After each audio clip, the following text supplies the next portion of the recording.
नमस्कार, मैं हूं सुहेल खान। हमारी इस खास पेशकश में आपका स्वागत है। छत्तीसगढ़ कला एवं संस्कृति से भरपूर और समृद्ध राज्य है। यहाँ की शिल्प कलाएं प्राचीन काल से ही समृद्ध रही हैं। चाहे ढोकरा कला की बात की जाए या बेल मेटल से बनी मूर्तियों की बात हो, यहाँ की संस्कृति की बात हो या फिर कलाकारों की। हालांकि कोरोना काल में कला और कलाकारों को दिक्कतों का सामना करना पड़ा, लेकिन सीएम भूपेश बघेल की सोच ने इस कला को जिंदा रखने का काम किया है। सरकार ने हर वो कदम उठाए जो इस सांस्कृतिक विरासत को सहेजने में कारगर साबित हो रहे हैं।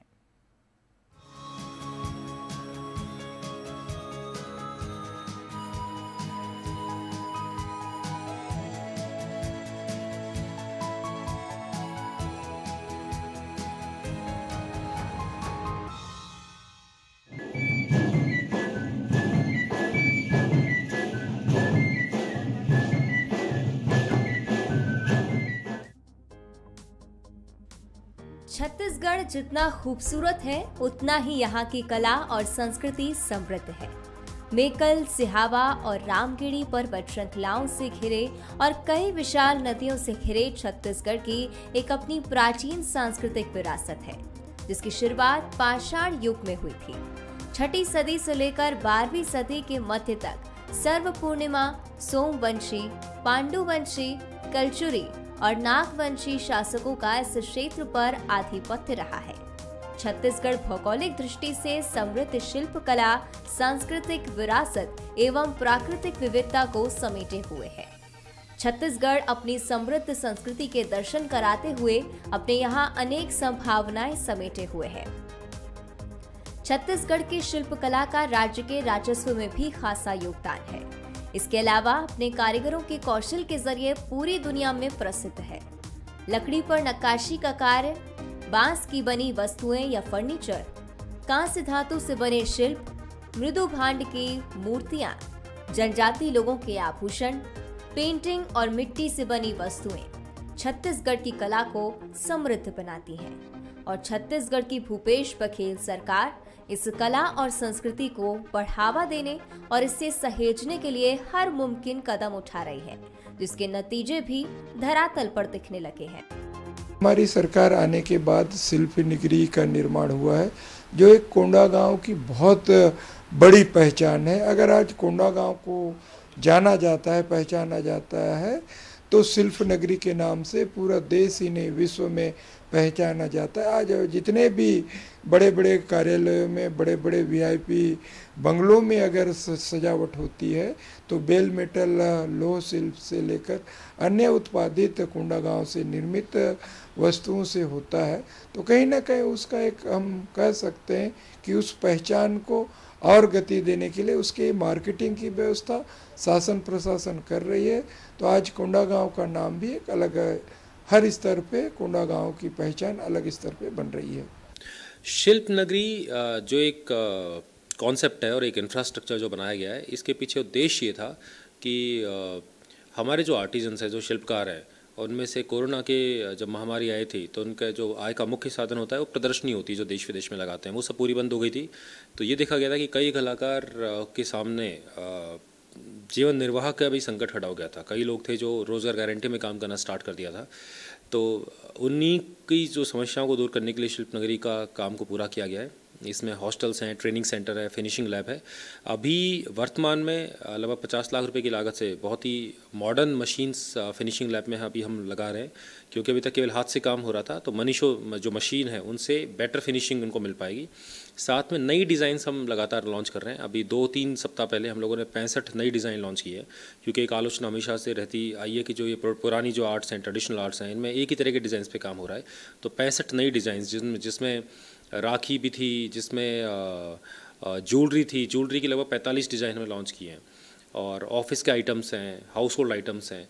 तो नई नई डिज़ाइंस है और कई कंपनियों से हमने इसमें एमओयू कर रहे हैं, जिसमें फोकस ये रहेगा कि कंपनीज हमारे ही कलाकारों से यहीं पर काम कराए और उन्हीं के उत्पादों का 100% रूप से बायबैक करे, और ताकि हमारे जो आर्टिस्ट हैं उनको लगातार काम मिलता रहे इसमें। ये काम पिताजी ने स्टार्ट किया था 25 साल पहले। वो एक आर्ट कलेक्टर हैं। उन्होंने आर्ट कलेक्ट करते करते धीरे से इसे अपने व्यवसाय में कन्वर्ट कर दिया और वो आर्ट के प्रति उनका प्रेम था जो हम इस काम में आए हैं, और मैं पिछले 10 साल से इसमें हूँ। बस्तर आर्ट और Dhokra art, bell metal art जिसे कहा जाता है, इसके प्रेमी पूरे विश्व में हैं। बस्तर में तो, छत्तीसगढ़ में तो लोग इसे सराहते ही हैं, लेकिन पूरे विश्व में इसको बहुत ज़्यादा पसंद करते हैं। डिमांड बहुत है।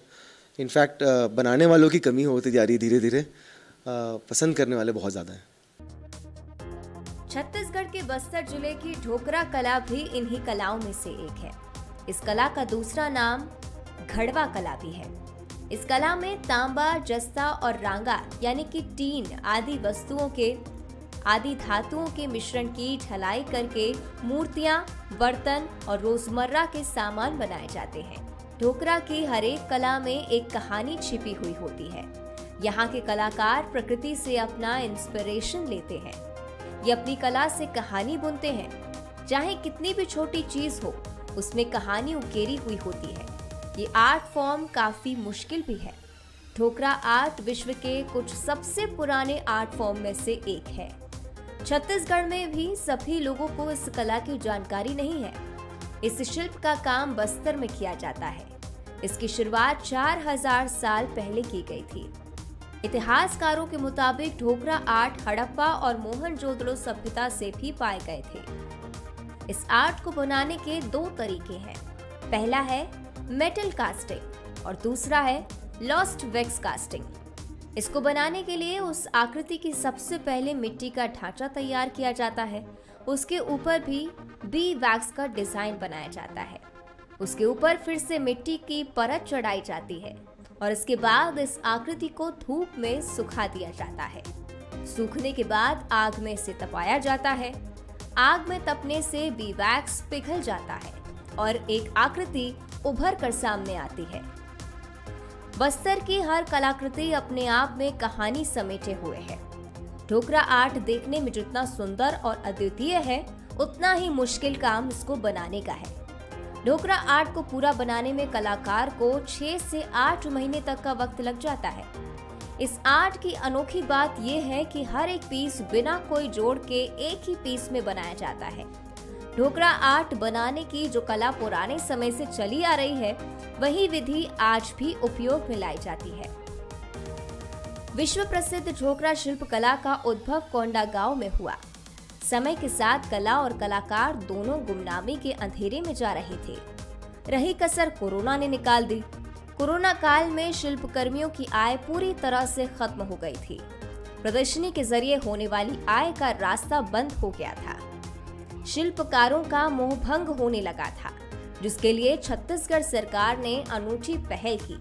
कलाओं के विकास और शिल्पकारों के उत्पादों को बेहतर बाजार उपलब्ध कराने के लिए शिल्प नगरी का विकास किया गया, जहां एक बार फिर छत्तीसगढ़ की कला और संस्कृति अपने नए स्वरूप में संवर रही है। शिल्प नगरी से कलाकारों को नए अवसर मिल रहे हैं। मुख्यमंत्री भूपेश बघेल ने शिल्प नगरी के नए भवन की शुरुआत की थी, जहां शिल्पकारों की बनाई ढोकरा कला, बांस कला, लोह कला, टेराकोटा शिल्प, भित्ति चित्र सहित कुल 7 कलाओं के कलाकृतियों की प्रदर्शन और विक्रय के लिए आधुनिक एम्पोरियम की स्थापना की गई है। यहां अभी तक लाखों रुपए की बिक्री की जा चुकी है। इसके अलावा स्थानीय कलाकृतियों में फिनिशिंग की कमी देखी जा रही थी और इस कमी को दूर करने के लिए और कमियों में सुधार के लिए एक आधुनिक फिनिशिंग लैब का भी निर्माण किया गया। शिल्पकारों को काम मिले, इसके लिए कुछ संस्थाओं के साथ MOU किया गया है, जो मार्केट की मांग अनुसार नई डिजाइन शिल्प कलाकारों को उपलब्ध करा रहे हैं और शिल्प कलाकार उन डिजाइनों के आधार पर शिल्प कलाकृतियां बना रहे हैं। मौजूदा समय में ढोकरा आर्ट की ज्वेलरी शिल्प नगरी में स्थानीय शिल्पकार बना रहे हैं। इसकी डिजाइन निजी संस्थाओं से मिली है। ये निजी संस्थाएं ही कलाकारों को ट्रेनिंग करा रही हैं। आने वाले दिनों में शिल्प नगरी में शिल्पकारों के लिए प्रदर्शनी और पर्यटकों के साथ स्थानीय लोगों को आकर्षित करने के लिए कलाओं का लाइव शो जैसे कार्यक्रम आयोजित किए जाएंगे, जिससे बस्तर एवं आदिवासियों की मूल कलाओं का विकास हो सके। शिल्प नगरी कोंडागांव में जो शिल्पकार अधिक से अधिक शिल्पकार जो हैं पूरे छत्तीसगढ़ के कोंडागांव जगदलपुर में निवासरत हैं और कार्यरत हैं। इसमें बेल मेटल और रॉड आयरन के ज़्यादातर शिल्पी यहाँ कार्यरत हैं, जिसकी बनाई हुई कलाकृतियाँ देश विदेश में प्रचलित है और यहीं से पूरा संग्रहण और क्रय करके हम रायपुर, दिल्ली और पूरे देश के अलग विभिन्न एम्पोरियम में हम यहाँ से माल भेजते हैं। तो यहाँ की कलाकृतियाँ जो है देश विदेश में प्रचलित है। इनके द्वारा बनाई गई सामग्री को हम लोग एम्पोरियम के माध्यम से क्रय करते हैं और जितना अधिक विक्रय होगा उतना अधिक ही उन शिल्पियों को उनका लाभ मिलेगा। ये मैं करीबन 5 साल हो गया, मेरे को कोई ले गए थे, मेरे जीजा जी हैं, तो मैं वहाँ से संस्कृति आर्ट करके एक कंपनी है वहाँ सीखा। वहाँ सीखने के बाद यहाँ आ गए, ये बुलाए मेरे को तो इधर आ गया मैं। यहाँ अभी कुछ बेहतर चल रहा है पहले से और सरकारी योजनाओं के अच्छे फ़ायदे आ रहे हैं। सामान्य डिमांड तो हर बड़े शहरों में और विदेशों में हर जगह है, बस अर्थ है कि कुछ यूनिक होना चाहिए, कुछ मास्टरपीस होना चाहिए, कुछ यूटिलिटी आइटम होना चाहिए, तभी वो डिमांड तो बहुत काफ़ी है। मैं तो ये काम को 25-30 साल से कर रहा हूँ, लेकिन जो मैंने ट्रेड चेंज किया है, मास्टरपीस में जो ध्यान दिया है, उसकी तो मार्केट हमेशा अवेलेबल है। कला के साथ साथ भूपेश बघेल सरकार यहाँ की संस्कृति को सहेजने में भी जुटी है। मुख्यमंत्री बघेल ने बस्तर संभाग के मुख्यालय जगदलपुर के पास आसना गांव में Bastar academy of dance, art and language की सौगात भी दी है। मुख्यमंत्री भूपेश बघेल ने बस्तर संभाग के मुख्यालय जगदलपुर के पास आसना ग्राम में Bastar academy of dance, art and language की सौगात भी दी है। जनजातीय संस्कृति के केंद्र के रूप में प्रसिद्ध बस्तर के लोक नृत्य, स्थानीय बोलियां, साहित्य एवं शिल्पकला के संरक्षण और संवर्धन के लिए शुरू हुई बादल एकेडमी की महत्वपूर्ण भूमिका रही है। इस केंद्र की स्थापना 5 करोड़ 71 लाख रुपए की लागत से की गई है।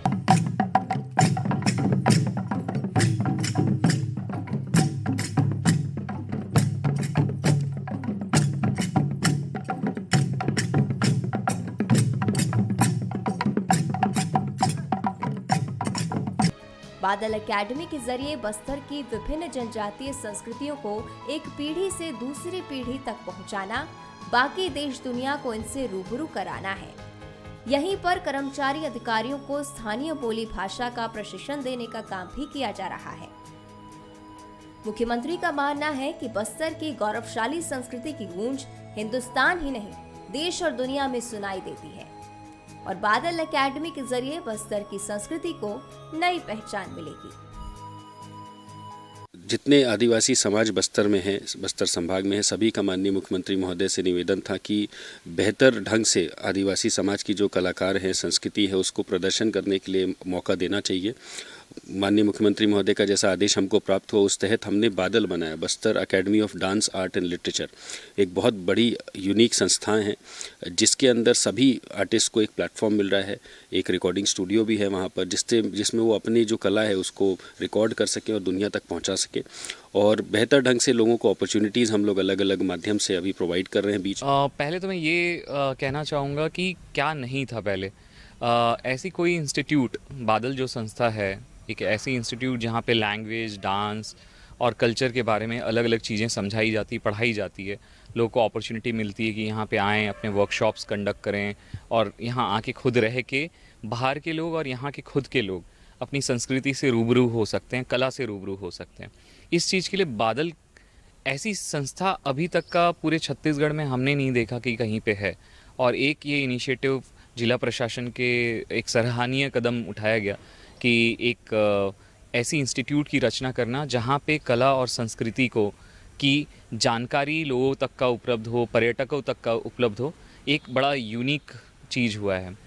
मैं ये कहना चाहूँगा कि इस तरीके से इंस्टीट्यूट की रचना और गवर्नमेंट का प्रमोट करना ये बहुत ही ज़्यादा अच्छा कदम है, जिसमें अभी तक का जो कला संस्कृति के बारे में कि छत्तीसगढ़ को रिच एक ट्राइबल रीजन है, यहाँ पे कला संस्कृति का बहुत अपॉर्चुनिटीज़ है, लोग सीखना चाहते हैं। तो ऐसा एक प्लेटफॉर्म बनाना एक काफ़ी यूनिक चीज़ है। इसीलिए मैं धन्यवाद देना चाहूँगा दोनों का, जिला प्रशासन का एवं राज्य प्रशासन का। यही ऑब्जेक्टिव से यहाँ आए थे कि टेम्प्रेरी स्ट्रक्चर बनाना है बाम्बू का, कि जिसके लिए उन्होंने चार पार्ट्स में सेग्रीगेशन किया है, जिसमें फैब्रिकेशन हो रहा है, देन एक कारपेंट्री का वर्क हो रहा है एंड देन एक brick wall, expose brick wall बनाने वाले हम लोग, तो उसके हिसाब से ग्रुप डिवाइड्स हुआ है और उसके हिसाब से काम कर रहे हैं और अलग अलग स्किल्स वो लोग सिखा रहे हैं हमें। तो वही बस स्क्रूइंग बोल्टिंग कैसे करते हैं बाम्बू में और बाकी एक्सपोज ब्रिक वॉल का वर्क कैसे किया जाता है, तो वो स्किल हमारा इनडायरेक्टली डेवलप हो रहा है। काफ़ी रूरल समझा था इस जगह को, बट इतना रूरल नहीं है जितना समझा था। काफ़ी अच्छा एडमिनिस्ट्रेशन ने काम किया है, काफ़ी सुंदर जगह है। हमें 4 अलग वर्कशॉप्स है हमारे यहाँ पर, बैम्बू वर्कशॉप, फर्नीचर वर्कशॉप और काफ़ी अलग अलग वर्कशॉप्स है। तो हम सब उस ग्रुप में उन सब चीज़ों का पार्ट है और हमें एक स्ट्रक्चर तैयार करना है इन 5 दिनों में जो हम सीखेंगे। So that's a process, the part of process we going through. सीखने के लिए यहाँ पे प्लेटफॉर्म बहुत अच्छे से क्रिएट हुआ है। लाइक यहाँ पे आके वो परफॉर्म कर सकते हैं, प्रैक्टिस कर सकते हैं, उनके कला का प्रदर्शन कर सकते हैं। यहाँ पे अगर वर्कशॉप्स होते हैं या कुछ मार्केट्स लगते हैं छोटे, वो अपना प्रदर्शन पूरे ओवरऑल स्टेट में दे सकते हैं। तो जो कैंपस क्रिएट किया है वो सबके लिए ओपन है। बादल का फुल फॉर्म ही जैसे वो है कि डांस, लिटरेचर और आर्ट एकेडमी। सो यहाँ पे सब टाइप ऑफ आर्ट फॉर्म्स अपने आप को एक्सप्लोर कर सकते हैं। सर एक्चुअली हमें बाम्बू वर्कशॉप जो था उस पर ज़्यादा फोकस करना था, तो हमें जो ऑप्शंस मिले उसमें बस्तर ही हमें बेस्ट लगा, जहाँ पे हम बाम्बू वर्कशॉप्स के हमारे एक्चुअली सीनियर्स भी आए थे यहाँ पे और उन्होंने भी एक्सपीरियंस किया है, तो उनका रिव्यू भी बहुत अच्छा था। हमारा 5 ईयर का कोर्स होता है आर्किटेक्चर, जिसमें ऐसे कई विभिन्न आर्किटेक्चर स्टडी टूर्स कंडक्ट होते हैं। सो उसके अंतर्गत हमें फील्ड वर्क, रियल टेक्निक्स और वहाँ की लोकल टेक्निक्स सीखने मिलती है। तो इस तरीके के जो कोर्स है, इससे हमें किताबों से परे रियल लाइफ की जो एक्सपीरियंसेस है वो सीखने मिलते हैं।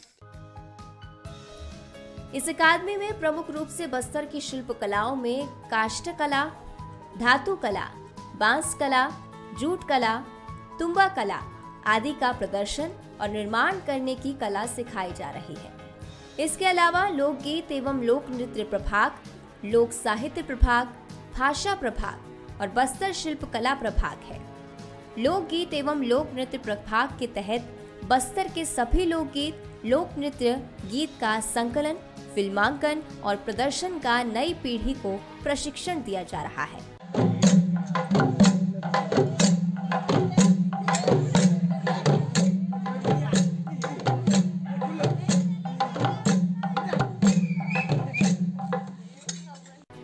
जिसमें गवर सिंह नाचा, डंडारी नाचा, धुरवा नाचा, परब नाचा, लेजा गीत, मारी सोना, जगार गीत आदि प्रमुख है। लोक साहित्य प्रभाग के तहत बस्तर के सभी समाज के धार्मिक रीति रिवाज, सामाजिक ताना बाना, त्योहार, कविता, मुहावरा आदि का संकलन लिपिबद्ध कर जन जन तक पहुंचाने का कार्य किया जाएगा। भाषा प्रभाग के तहत बस्तर की प्रसिद्ध बोली हल्बी, गोंडी, धुरवी और भतरी बोली का स्पीकिंग कोर्स तैयार कर लोगों को इन बोली का प्रशिक्षण दिया जा रहा है। बादल में नृत्य, गीत और साहित्य को लेकर हमारे जो कलेक्टर साहब हैं श्री रजत बंसल जी, उनके नेतृत्व में, उनके मार्गदर्शन में, उनके दिशा निर्देश हम लोग लगातार काम कर रहे हैं। आपको पता है कि बस्तर लोक संस्कृति का प्रदेश है। यहाँ विभिन्न समाज के लोग हैं, विभिन्न संस्कृतियाँ हैं, विभिन्न बोली बानी हैं और यहाँ बहुत लंबे समय से लगातार इन तमाम संस्कृति पे काम हो रहा है और बादल इन तमाम लोक संस्कृति के वैभव को, पुरातत्व को, पर्यटन को, बोली बानी को संवर्धन, संरक्षण करना चाहता है और इस दिशा की ओर हम लगातार काम कर रहे हैं। इसमें मुख्य रूप से 3 भवन हैं, जो एक प्रशासनिक भवन, दूसरा जो है आवासीय भवन और तीसरा प्रशिक्षण भवन। और यह भी खुशी की बात है कि हम जो हमारे जिला प्रशासन को, विशेष करके कलेक्टर सर को यह श्रेय जाता है कि उन्होंने बस्तर के विभिन्न 6 आदिवासी समाज का बैठक लेकर के यहाँ के जनजाति क्रांतिकारी और शहीदों के नाम से इस भवनों का नामकरण का प्रस्ताव रखा उन समाजों ने सहस्त्र स्वीकार किया। और जैसा आप देख रहे हैं कि प्रशासनिक भवन का नाम शहीद वीर झाड़ा सिरहा के नाम से, उसी प्रकार से आवासीय भवन का नाम शहीद गेंद सिंह के नाम से, और जो प्रशिक्षण भवन है उसका नाम शहीद वीर गुंडाधुर के नाम से रखा गया है। और इस प्रकार से इनके नाम से रखने से केवल जनजाति समाज ही नहीं, पूरा बस्तर गौरवान्वित हुआ है और हो रहा है, क्योंकि इससे आने वाली पीढ़ी भी इन महान लोगों से हमेशा परिचित होते रहेगा। इसके अतिरिक्त यहाँ पर 6 हट भी बना है, जो कि जनजाति समाज के लिए उपयोग में तो आएगा ही, अन्य अवसरों पर भी उस हट का उपयोग होगा। बादल संस्था एक ऐसी संस्था है जहाँ पे साहित्यकारों को, लोक बोली में लिखने वालों साहित्यकारों को भी मौका मिल रहा है, और हल्बी, गोंडी, भतरी में वे लोग जो लिख रहे हैं उसकी किताब प्रकाशित होने के भी यहाँ पे प्रयास किया जा रहा है।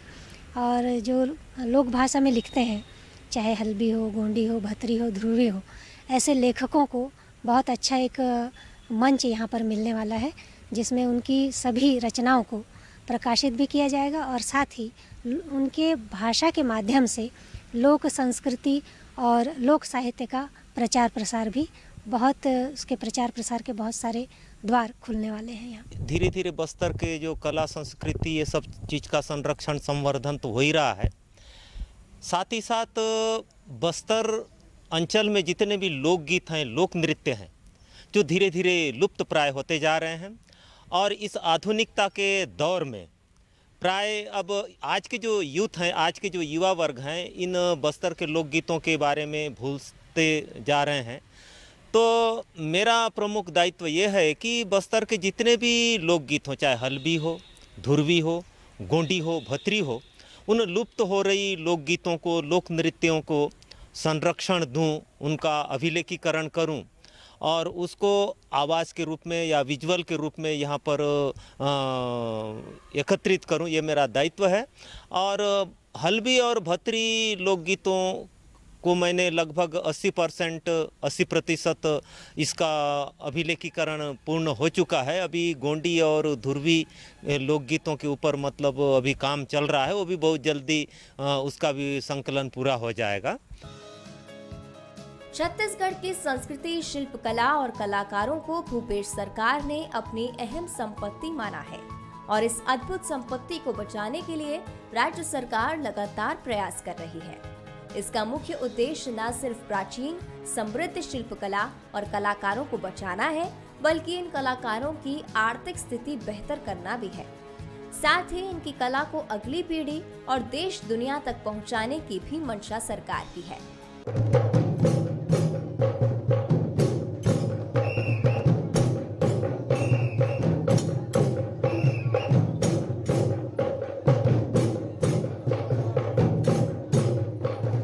शिल्पग्राम शिल्प नगरी के साथ साथ बादल अकेडमी इसमें अहम भूमिका निभा रही है, जो आज न सिर्फ कला और कलाकारों को सहेज रही है, बल्कि देश, प्रदेश और दुनिया भर के लोगों के लिए आकर्षण का केंद्र भी बन रहे हैं और छत्तीसगढ़ की संस्कृति देश और दुनिया में पहुंच रही है।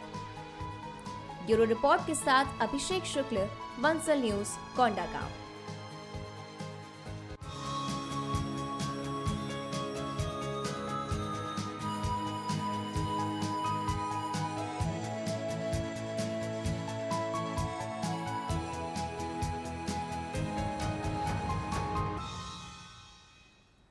बंसल न्यूज़ की इस खास पेशकश में फिलहाल